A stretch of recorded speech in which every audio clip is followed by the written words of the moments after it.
आप सभी लोगों का स्वागत है आपके अपने ऑनलाइन इंस्टीट्यूट सक्सेस आशीष में। आज का जो सब्जेक्ट हम आप लोगों को पढ़ाने जा रहे हैं वह सब्जेक्ट है मध्यकालीन भारत का इतिहास। तो मध्यकालीन भारत का इतिहास आप लोगों को हम प्रतिदिन क्लास वीडियो बना करके अपने यूट्यूब चैनल पे अपलोड करते हैं। और इसी श्रृंखला में आज का जो हमारा मध्यकालीन भारत के इतिहास से संबंधित जो टॉपिक हम आप लोगों से डिस्कस कर रहे हैं वह है मुगल साम्राज्य। तो मुगल साम्राज्य हम एक प्रकार से हम जो है इसको जो है पूरा फिनिश हो गया है, ख़त्म हो गया है। अब इसके जो है 3-4 जो है क्लास और बनाएंगे जिससे जो इम्पोर्टेंट फैक्ट छूट गया है उसको हम इसमें कवर करेंगे। जैसे मुगल काल के जो मुगल साम्राज्य का जो प्रशासनिक ढांचा था इसको आप लोगों को बताएंगे। और जो उस समय जो है उसका जो मतलब उनके जो अधिकारी थे उस समय मुगल साम्राज्य समय में जो प्रमुख अधिकारी थे उससे संबंधित हम आप लोगों को पढ़ाएंगे। इसी प्रकार से जो है 3-4 क्लास वीडियो और बनेगा जो है मुगल साम्राज्य से संबंधित। तो मुगल साम्राज्य से संबंधित 3-4 क्लास वीडियो बना करके उसके बाद ये पूरी तरीके से कंप्लीट हो जाएगा। उसके बाद फिर हम आप लोगों को नेक्स्ट टॉपिक डिस्कस करेंगे आपसे।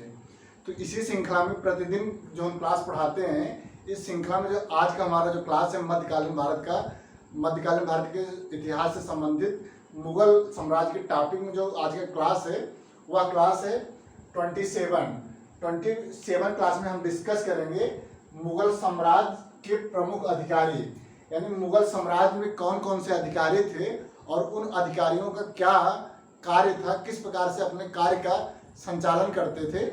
इसको हम आप लोगों को यहाँ पर जो है पढ़ाने चल रहे हैं। ओके, इसके पहले वाले क्लास में हम आप लोगों को डिस्कस किए हैं कि औरंगजेब के द्वारा किस प्रकार से जो है धार्मिक नीति को लागू किया गया था और औरंगजेब के जो है दक्षिण भारत की क्या नीति थी, किस प्रकार से औरंगजेब जो है बीजापुर और गोलकुंडा जो दक्षिण भारत के राज्य थे, क्षेत्र थे, उसको किस प्रकार से मुगल साम्राज्य में मिलाए और किस प्रकार से जो है दक्षिण भारत में मुगल साम्राज्य और जो है मराठों के बीच में किस प्रकार से जो है संघर्ष हुआ और जयसिंह के माध्यम से पुरंदर के संधि के द्वारा शिवाजी से किस प्रकार से जो है सहायता लेकर के बीजापुर पर अपने अधिकार को स्थापित करते हैं। तो ये जो है हम इसके पहले वाले क्लास में पढ़ाए हैं। और आप लोगों से रिक्वेस्ट है कि आप लोग जो है पहले वाले क्लास वीडियो को देखिए, उसके बाद जो है आज की वीडियो देखिएगा तो आप लोगों को जो है अच्छे से समझ में आएगा। ओके, तो आप लोगों से रिक्वेस्ट है कि आप लोग हमारे क्लास वीडियो को देखिए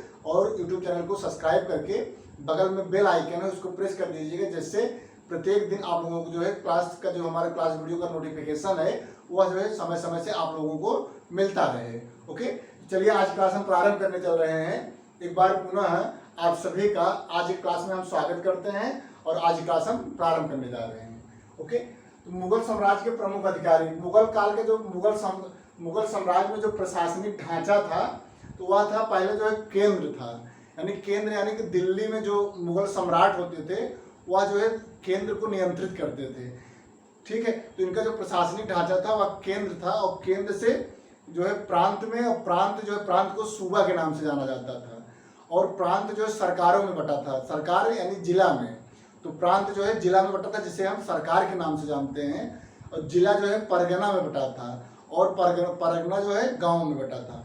ये जो है इसकी जो है प्रशासनिक ढांचा था जिसके तहत मुगल साम्राज्य को चलाया जाता था। यानी मुगल साम्राज्य के समय में जो प्रशासनिक ढांचा था यानी प्रशासनिक जो कार्य व्यवस्था थी वह जो है केंद्र से प्रांत में, प्रांत को सूबा के नाम से जाना जाता था और प्रांत को जो है सरकार में विभाजित किया जाता था, यानी कि सरकार मिल करके प्रांत का निर्माण करते थे। सरकार को जिला के नाम से जाना जाता है। ओके, एग्जाम पीसीएस में पूछा गया है कि सरकार जो है मुगल साम्राज्य में सरकार को किस नाम से जाना जाता था, तो सरकार जो है या जिला से संबंधित प्रशासनिक व्यवस्था थी। ओके, इसी प्रकार से जो जिला जो है या परगना जो है परगना में विभाजित है, यानी परगना मिल करके जिला के निर्माण करते थे। तो परगना जो है गांव, ठीक है, तो गांव मिल करके परगना का निर्माण करते थे, गांव मिल करके परगना का निर्माण करते थे, परगना मिल करके सरकार जो है मिल करके प्रांत या सूबा का निर्माण करते थे। और इनका सभी का जो केंद्र बिंदु था वह सेंट्रल यानी केंद्र था। ओके, केंद्र ही इन सबको जो है गवर्न करता था। ओके, अब हम इनको जो है डिस्कस करने चल रहे हैं कि कौन कौन से जो प्रशासनिक अधिकारी थे जो ये जो है मुगल साम्राज्य का जो प्रशासनिक ढांचा था इसको चलाते थे। ओके, तो पहला जो मुख्य अधिकारी था वह था मीर आतिश। ओके, पहला मुख्य अधिकारी का नाम था मीर आतिश और यह जो है मुगल साम्राज्य में एक मुख्य अधिकारी के रूप में जाना जाता था। इनका जो कार्य था, मीर आतिश का जो कार्य था वह था शाही तोपखाने का प्रधान था। ओके, तो शाही तोपखाने का जो है प्रबंधन जो करता था वह था मीर आतिश। और जो है मीर आतिश के सुझाव के द्वारा जो केंद्र सरकार थी, जो केंद्र में जो सरकार थी यानी केंद्र में जो प्रशासन था, उनके द्वारा जो है नगरों में कोतवाल की नियुक्ति किया जाता था। तो जो है मीर आतिश एक प्रमुख अधिकारी के रूप में मुगल साम्राज्य में कार्य करता था। ओके, नेक्स्ट है साहिब तौजीह। साहिब तौजीह, साहिब तौजीह यह भी एक जो है मुख्य अधिकारी के रूप में मुगल साम्राज्य में प्रशासनिक व्यवस्था में अपने योगदान देते थे। इनका जो मुख्य कार्य था यह था सैनिक लेखा अधिकारी होता था, यानी सैन्य से संबंधित जो लेखा जोखा होता था उनका जो संचालन साहिब तौजीह नामक अधिकारी के द्वारा किया जाता था। ओके, इस तरह एग्जाम में पूछे गए हैं, पीसीएस के एग्जाम में पूछे गए हैं कि जो मीर आतिश का क्या कार्य था और साहिब तौजीह का क्या कार्य था मुगल साम्राज्य में। ओके, इसी प्रकार से दीवाने तन भी एक जो है अधिकारी के रूप में जाना जाता था और इसका भी कार्य था वेतन और जागीर, यानी जो भी सैनिक थे और जो अधिकारी थे उनको जो है वेतन और जागीरें देने से संबंधित मामलों का निपटारा दीवाने तन नामक अधिकारी के द्वारा किया जाता था। ओके, दीवाने तन नामक अधिकारी के द्वारा वेतन और जागीरों से संबंधित मामलों का निपटारा दीवाने तन नामक अधिकारी के द्वारा मुगल साम्राज्य में किया जाता था। ओके, नेक्स्ट है दरोगाए डाकी चौकी। डाक चौकी, दरोगा एक डाक चौकी, दरोगा एक डाक चौकी ये भी जो है एक अधिकारी के रूप में मुगल प्रशासन में कार्य करता था और इसका जो मुख्यतः जो कार्य था वह था गुप्तचर विभाग का प्रमुख होता था।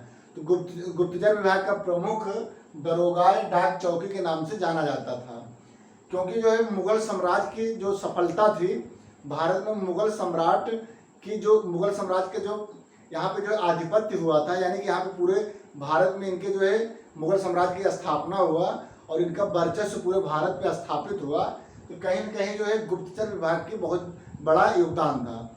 इसलिए गुप्तचर विभाग का जो है जो प्रमुख होता था वह दरोगाए डाक चौकी के नाम से जाना जाता था। नेक्स्ट है मीर ए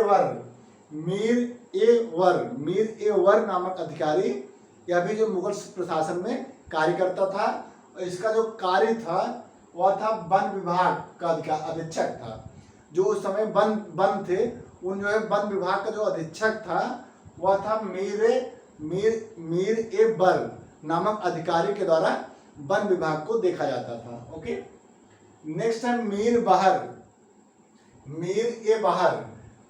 बहार, यह भी जो है मुगल साम्राज्य में एक प्रमुख अधिकारी के रूप में जाना जाता था और इसका जो प्रमुख कार्य था वह था यह जो है जल सेना का प्रमुख होता था। उस समय जो जल सेना थी उनका जो है प्रमुख मीर ए बहार नामक अधिकारी के द्वारा मतलब जल सैन्य व्यवस्था को देखा जाता था।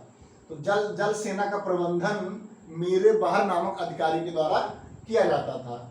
शाही नौकाओं को देखभाल करना, उस समय जो शाही नौकाएं थी उन नौकाओं का देखभाल मीर ए बहार नामक अधिकारी के द्वारा किया जाता था। ओके, मीर ए बहार यह भी जो एक प्रमुख अधिकारी के रूप में मुगल प्रशासन में कार्य करता था, क्योंकि मुगल प्रशासन में जो जल सेना थी वह एक बहुत ज़्यादा संगठित और सुव्यवस्थित सेना थी। ओके, वाकिया नवीस भी एक जो है अधिकारी के रूप में मुगल प्रशासन में अपने कार्य को करते थे और इनका जो कार्य था वह था समाचार लेखक, यानी समाचार लेखक का कार्य वाकिया नवीस के द्वारा किया जाता था। वाकिया नवीस के द्वारा जो भी सरकार, प्रांत और जो है और अन्य जगहों से समाचार को इकट्ठा करके या जो है केंद्र को भेजते थे। इनका प्रमुख कार्य था समाचार थे, जो कहीं कोई घटना हुई उन घटनाओं को जो है केंद्र को भेजना इनका प्रमुख कार्य था वाकिया नवीस का। ओके, नेक्स्ट है खुफिया नवीस। खुफिया नवीस भी जो है एक गुप्तचर विभाग था, जो है गुप्त पत्र का जो है सेंट्रल को भेजते थे। ओके, तो गुप्त पत्र लेखक यानी कोई भी जो है जो अधिकारी होते थे खुफिया नवीस, या गुप्त रूप से, या जो है केंद्र में बैठे जो सरकार होती थी, जो सम्राट होते थे केंद्र में, उनको जो है गुप्त माध्यम से पत्राचार इनके माध्यम से किया जाता था। यदि किसी मतलब कोई सूचना गुप्त रूप से राजा को देना होता था तो यह जो है खुफिया नवीस के द्वारा पत्र लिख करके भेजा जाता था। ओके, नेक्स्ट है मुशर्रिफ। मुशर्रिफ का जो कार्य था वह था यह राज्य का आय व्यय का लेखा जोखा रखता था। जो मुगल साम्राज्य के समय में जो आय व्यय का लेखा जोखा होता था वह मुशर्रिफ नामक अधिकारी के द्वारा किया जाता था। तो जो है मुशर्रिफ भी जो है एक मुख्य अधिकारी के रूप में मुगल साम्राज्य के प्रशासन में अपने कार्य करते थे। ओके, तो इस प्रकार से जो है कहा जा सकता है कि जो आय व्यय होता है, आय व्यय का देख रेख या जो है पूरी तरीके से मुशर्रिफ नामक अधिकारी के द्वारा किया जाता था। मुसद्दी भी जो एक अधिकारी के रूप में कार्य करते थे और इनका जो कार्य था वह था बंदरगाहों के प्रशासन की देखभाल करना। जो उस समय बंदरगाह थे उनके प्रशासन से संबंधित देखभाल करना, वह जो है मुसद्दी नामक अधिकारी के कार्य क्षेत्र में आता था। तो इस प्रकार से जो हम आज आप लोगों से डिस्कस किए हैं कि मुगल प्रशासन में कौन कौन से मुख्य अधिकारी के द्वारा जो है मुगल प्रशासन में अपने कार्य को जो है संचालित किया जाता था और अपनी सेवाएं अधिकारी के रूप में मुगल प्रशासन को सुचारू रूप से चलाने के लिए अपना योगदान किया जाता था। तो ये जो है जो भी हम यहाँ पे प्रमुख अधिकारी आप लोगों से डिस्कस किए हैं या कहीं न कहीं एग्जामों में पूछा गया है, जैसे जो है वनडे एग्जाम्स में पूछे गए, जैसे यूपी SSC के एग्जामों में और यूपी PCS या फिर BPSC, MP PCS, UK PCS इत्यादि एग्जामों में कहीं न कहीं यहाँ से क्वेश्चन पूछा गया है। तो जो है एग्जाम के दृष्टिकोण से यह आज का क्लास बहुत इम्पॉर्टेंट है, क्योंकि जो है मुगल प्रशासन के अधिकारी से संबंधित आप लोगों से डायरेक्ट एग्जाम में क्वेश्चन के रूप में पूछा जाता है।